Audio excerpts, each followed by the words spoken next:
भद्रक जिला तिहिड़ी बीजेडी पक्षर सांबादिक सम्मेलन होइछि। राज्य राजपथरे स्पेशल कॉन्ट्राक्टर को टेंडर माध्यम काम दिया कथा यह करा न जाई स्लीड परे रास्ता मरामती होउछि, जहाँकि यह मरामती काम दीर्घस्थायी नुहे।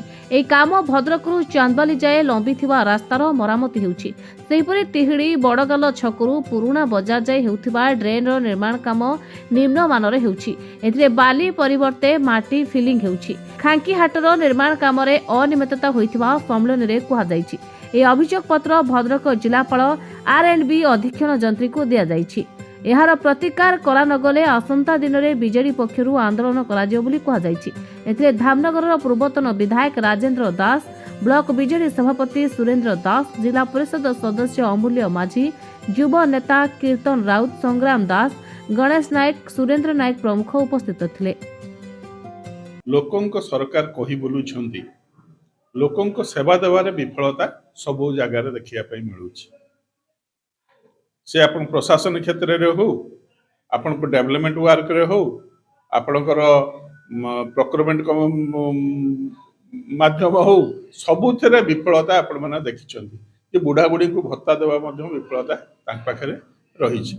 जे सेति पे आजि जे एते बड़ दुर्नीति करा जाईछि, जहा कि बाध्य होईछि जे बिजु जनता दल आपण मानक माध्यम रे जिला प्रशासन को दृष्टि आकर्षण करने जे राज्य राजपथ रे कौनसी जगह रे स्प्लिट अप काम करा जाए नाही। जहाँ करा जाए जे स्पेशल क्लास टेंडर माध्यम रे कॉन्ट्रैक्टर को माध्यम रे ही काम करा जाए। काम बर्तमान चलची तिहिड़ी बजार रे जो बड़गाल छकरू तिहिड़ी पुराणा हाट पर्यंत ये संपूर्ण भाव में निम्नमानर कार्य चलची। ये जो जल भासुला तिहिड़ी बजार तापाई जो ड्रेन हैला किंतु पुणी सेठी जल भासीबो, कारण ये जो कार्य होउची ये कार्य संपूर्ण निम्नमानर कार्य होउची। पानी दिया जाऊ नाही, ठीक भाव में बाली फिलिंग करा जाऊ नाही, ठीक भाव में से कार्य करा जाऊ नहीं, जो द्वारा कि ड्रेन रो कार्यकाल खूब कम समय पुणी वर्षा दिन बेलू ये ड्रेन कार्यकारी हम ना एवं जो उद्देश्य रे ड्रेन करा जाउथला जल निष्कासन हम ना पुणी तिहिड़ी बजार रे जल पुणी भासीबो। तेणु एथिपाई आमे दृढ़ प्रतिवाद करुछु। एटा गोटे राज्य राजपथ, एटा केमिति कार्य होइथला आपण माने देखिथिबे। वर्तमान ताकू कॉन्ट्रैक्टर को पोषिबा पई ये सरकार बा एसी आमर PWD स्प्लिट अप माध्यम रे निम्नमानर कार्य करचंती। एटा प्रत्येक दिन भारी जान जाउती 40 टन 50 टन, से गाड़ी 5 दिन 6 दिन भीतर ये बजुरी सब उठी जिवो। ये माने हातर करूचंती, जोटा PWD रो नियम नाही स्टेट हाईवे रे हातर पिचु करिया पाई।